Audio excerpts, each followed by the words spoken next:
Hi, my name is Mark Biernot. I'm a monetary economist. In this video, I want to talk about the Russian plan revealed, the economic plan, but also the general geopolitical plan revealed by the messaging coming from Washington currently. So there's a couple plans. There's a covert plan behind the scenes in Moscow, and there's the Washington, D.C. 100-day plan. And the messaging coming from Washington currently is that Moscow's about to strike a peace. And right after, part of the negotiation, one of the carrots that they're giving is there'll be quick elections in Ukraine. The problem with this is, as we know, Ukraine is a war-torn martial country. It's under martial law. And their law specifically forbids this because of exaggerated extreme circumstances. This is why they cannot have it right at this exact time.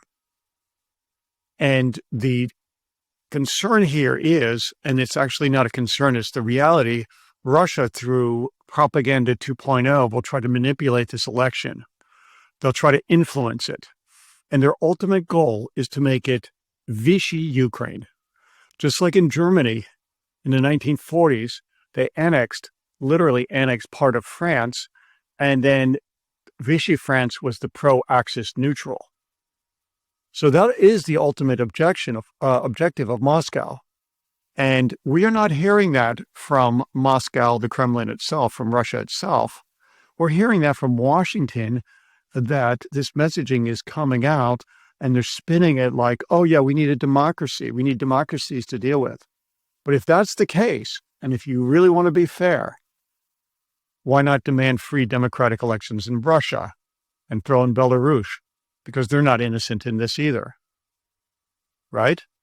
So whatever message you hear about this, we need to change the leadership in Kiev. It's a message coming from Moscow that was their original talking point. The battle cry for Moscow is Vichy Ukraine. Vichy Ukraine, we are going to annex and extract the mineral wealth from the Donbass, take advantage of the strategic and mineral, the passage of Crimea, but more important, the 13 trillion. And that will be extracted silently and quietly, while we have Vichy control, a pro-Axis neutral in its place in the rest of Ukraine. So if you hear anybody from the United States, Washington, D.C., talking about having immediate elections after the truce, what it really is saying Washington is giving. It says Moscow number 1, Washington number 2. We are going to give and create a Vichy Ukraine. Now, the thing about politicians are, and, I don't want to be boastful. I'm a humble person, is that they don't have any training in philosophy or history. They don't have any training in science, in mathematics. Generally, they come often from a military background or at least a basic business background. And oftentimes the scientific discipline, or at least philosophical discipline, gives you a perspective of objectivity. Because even when I create an academic paper, I have to be pretty objective about it and say, there's potentially flaws and I have to see this on both sides. But politicians aren't held to that standard. And I would guarantee they haven't studied classical philosophy. They don't know about justice in the way I feel I do. They don't have an intimate knowledge of history. Like I believe I spent my whole life studying Russian history. And I want to go back to the analogy I used earlier, that in Florida, oftentimes in the rainy season, I have an invasion of water moccasins on my porch and in my area around my house, even trying to get in my home because we had these free-range chickens all over the place, and I think they were attracted to the scent. So, I had two options. I could negotiate with the water moccasin, or I could absolutely try to extract it out of there, which I usually try to first do, but if they don't, they usually coil and try to strike me. I'm out there in my, pink flamingo shirt and my sandals, and what am I going to do? So I'm not saying this specifically about individuals. I'm not saying this about Russian people. I'm not saying this about anybody. I'm saying it about a specific geopolitical mentality, a Machiavellian mentality that is reptilian. And when you have Washington thinking that we are dealing in an arm's length transaction, that we are like guys from the country club just going to negotiate and be a little tough here and see your other side. That's not what you're dealing with. You're dealing with a mentality, a geopolitical mentality, not an individual, of course, of the water moccasin. You know, I don't have guns, but I have a longbow. So, the obvious conclusion I have to follow with these water moccasins that are just like so big you can't even imagine. It's so thick, I can't even penetrate their skin. So their idea here is, their geopolitical idea is strike or retreat. And the only time they retreat, in my experience, is when they're deeply wounded. Right now, the economy in Russia is deeply wounded. Okay, we've got high interest rates, business profits going down. We've got real GDP. When I say real GDP, you carve out the, fiscal component going down. You've got standard of living going down. You have every indicator that right now the economy is extremely weak and feeble. And I'm not going to go into depth in Russia right at this time. So why wouldn't Washington be number one and Moscow number two? And why wouldn't Washington say, Russia, go home? And if you don't, the Russian strategy is strike or retreat. Why not, just help Ukraine with the oligarch money, the 300 billion in oligarch money, just give it to them and let Ukraine do the work.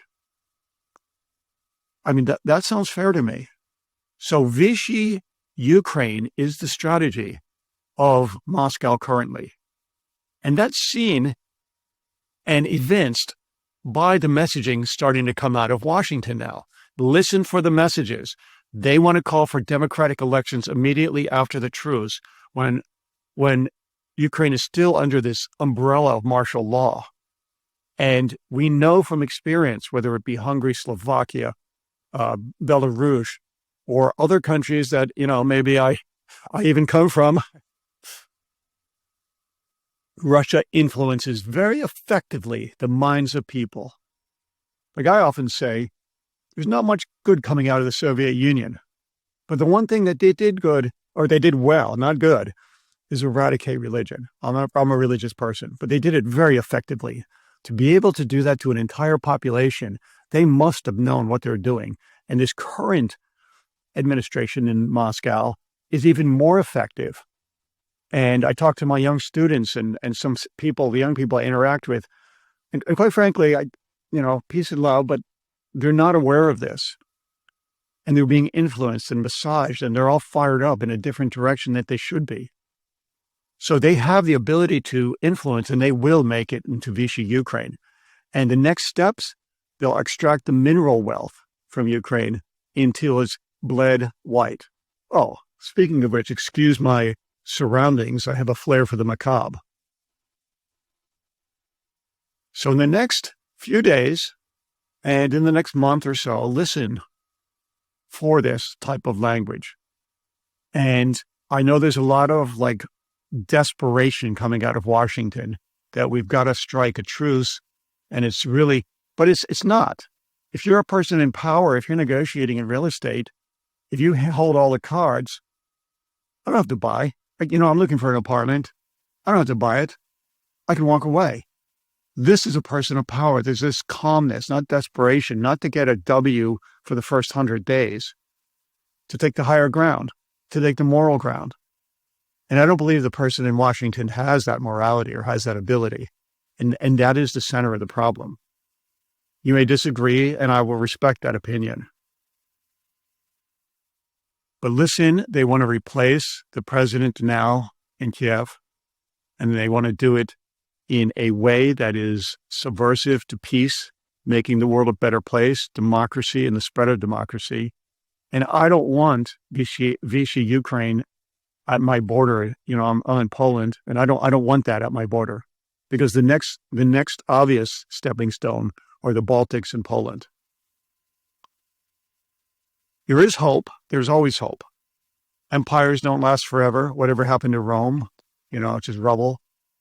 whatever happened to the Byzantine, any of the Mesopotamian, Genghis Khan. And then in modern times, whether it should be Japan or Germany, or even whatever one you want to pull out, even in the Native American populations in America. But as time moves on, these empires, their disintegration accelerate as long as minds stay free. So let's hope for that. My name is Mark Biernat. I'm a monetary economist. Have a great day. Thank you very much.